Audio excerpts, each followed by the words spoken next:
जो जन्मा है उसकी मृत्यु तय है, फिर चाहे वो इंसान हो, पेड़ पौधे या फिर हमारी ये ग्रह पृथ्वी।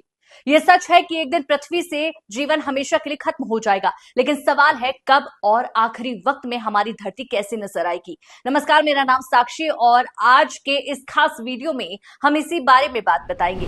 दरअसल इसे लेकर जापान के तोहो विश्वविद्यालय में बड़ी रिसर्च हुई है। ये रिसर्च सुपर कंप्यूटर की गणना के आधार पर की गई है, जिसमें सुपर कंप्यूटर की सिमुलेशन के आधार पर बताया गया है कि भविष्य में पृथ्वी पर ऑक्सीजन खत्म हो जाएगी। सांस लेने के लिए ऑक्सीजन नहीं रहने से पृथ्वी पर जीवन असंभव होगा और सब कुछ खत्म हो जाएगा। और यह सब होगा 1 अरब वर्ष बाद, यानी पृथ्वी पर 1 अरब वर्ष के बाद कयामत आएगी। वैज्ञानिकों की टेंशन इसलिए ज्यादा बढ़ गई है क्योंकि इससे कुछ वर्ष पहले जो शोध किए गए थे उसमें 2 अरब वर्ष के बाद धरती से जीवन खत्म होने का दावा किया गया था। यानी वैज्ञानिकों के अनुमान से कहीं ज्यादा तेजी से पृथ्वी पर जीवन की उम्र कम होती जा रही है। दरअसल यह अध्ययन पृथ्वी के वायुमंडल के विकास की संभावनाओं पर आधारित है। इसके लिए 4 लाख सिमुलेशन चलाए गए। इससे पता चला कि सूर्य बूढ़ा होने पर ज्यादा गर्म होता जाएगा। इसका असर पृथ्वी के मौसम पर पड़ेगा। गर्मी बढ़ेगी तो पानी भाप बनकर उड़ जाएगा, सतह का तापमान बढ़ेगा और कार्बन चक्र कमजोर हो जाएगा।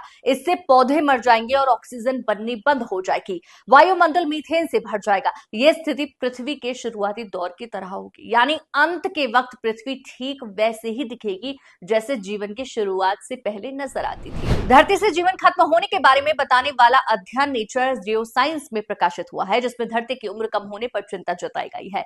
जापान के प्रोफेसर काजुमी ओजुकी ने इसे लेकर कहा है कि कई सालों से पृथ्वी के बायोस्फीयर के जीवन काल पर चर्चा वैज्ञानिक ज्ञान के आधार पर की जा रही है। इसमें सूर्य की चमक और ग्लोबल कार्बोनेट चक्र शामिल है। ऐसे सैद्धांतिक ढांचे का एक नतीजा वायुमंडल में मौजूद कार्बन डाइऑक्साइड के स्तर में लगातार गिरावट और ग्लोबल वार्मिंग है। यह आमतौर पर माना जाता है कि पृथ्वी का बायोस्फीयर 2 अरब वर्षों में खत्म हो जाएगा। ऐसा तेज गर्मी और फोटोसिंथेसिस की प्रक्रिया नष्ट होने और कार्बन डाइऑक्साइड की कमी की वजह से होगा।